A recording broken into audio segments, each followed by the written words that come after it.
कृष्ण कृष्ण हरे हरे हरे राम राम राम हरे। आज हम श्रीमद् भागवतम के चौथे स्कंद का पेज 118 पढ़ने जा रहे हैं। केवल आध्यात्मिक बुद्धि से सहायता प्राप्त करने पर व्यक्ति इस बंधन से मुक्त हो सकता है। एक दिन राजा पुरंजन ने अपने शक्तिशाली धनुष तथा असीमित बाणों से भरा तरकश, आसक्ति और घृणा लिए और सोने का कवच अत्यधिक अभिमान पहनकर वे अपने रथ शरीर पर सवार हो गया। अपने 11 सेनापतियों, 10 इंद्रियों और मन के साथ पुरंजन पंचप्रस्थ नामक जंगल में गया। पंचप्रस्थ अर्थात पंच इंद्रियों की 5 विषय वस्तु। यहाँ पुरंजन का जंगल में जाना इंगित करता है कि किस प्रकार व्यक्ति तमोगुण के द्वारा बाध्य होकर पाप कार्यों में प्रवृत्त होता है। पुरंजन के रथ में तेज गति से दौड़ने वाले 5 घोड़े जुटे थे। ज्ञान प्राप्त करने वाले 5 इंद्रियां जो बिना कोई प्रगति जिस जीवन पर्यंत दौड़ती रहती हैं।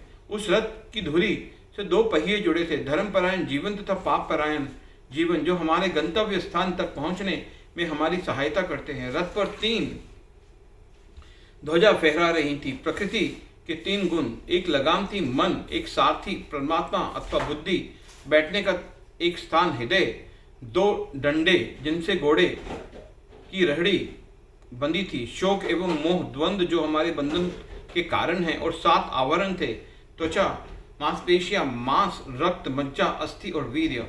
राजा ने रथ पर 2 विस्फोटक बाण रखे हुए थे।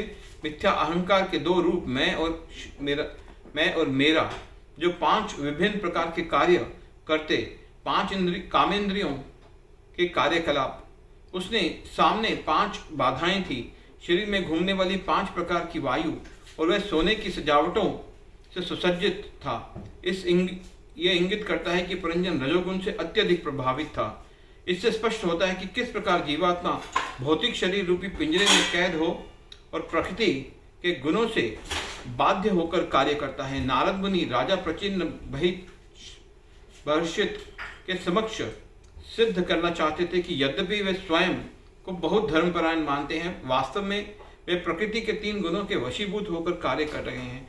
विशेष रूप से उनके द्वारा किए जाने वाले पशु यज्ञ उन्हें इसी संसार में बांध कर रखने वाले हैं। सामान्यतः राजा पुरंजन एक क्षण के लिए भी अपनी रानी से अलग नहीं होता था, परंतु जब उनके मन में शिकार जाने की तीव्र इच्छा हुई तो रानी की परवाह किए बिना वह अकेला ही वन में निकल गया। अर्थात पुरंजन अन्य स्त्रियों के शिकार में निकला था। अत्यधिक घमंड और कामुक इच्छाओं के आसुरी प्रभाव से ग्रस्त पुरंजन का हृदय अत्यंत कठोर और निर्दयी हो गया और वह अपने तीक्ष्ण बाणों से बिना कोई विचार किए निरीह पशुओं का वध करने लगा। वह निर्विवाद है कि क्षत्रियों को कुछ पशुओं की हत्या करने तथा यज्ञ में उनका आहुति देने के पश्चात उनका मांस खाने की अनुमति है, परंतु ये नियम का वास्तविक उद्देश्य रजो एवं तमोगुणी मूर्ख लोगों द्वारा की जाने वाली अनियंत्रित हिंसा पर अंकुश लगाना है। जब दयालु स्वभाव के लोगों ने देखा कि किस प्रकार राजा पुरंजन अकारण पशुओं को पीड़ा दे रहा है तो उनका हृदय विदीर्ण हो उठा।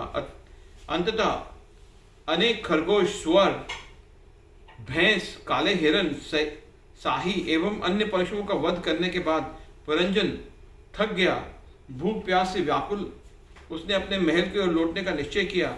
जब किसी व्यक्ति विवेक जागृत होता है और वह अपने पापों को स्पष्ट देखने लगता है तो इस समय उसकी सद्बुद्धि लौट आती है। हरे कृष्णा कृष्णा कृष्णा।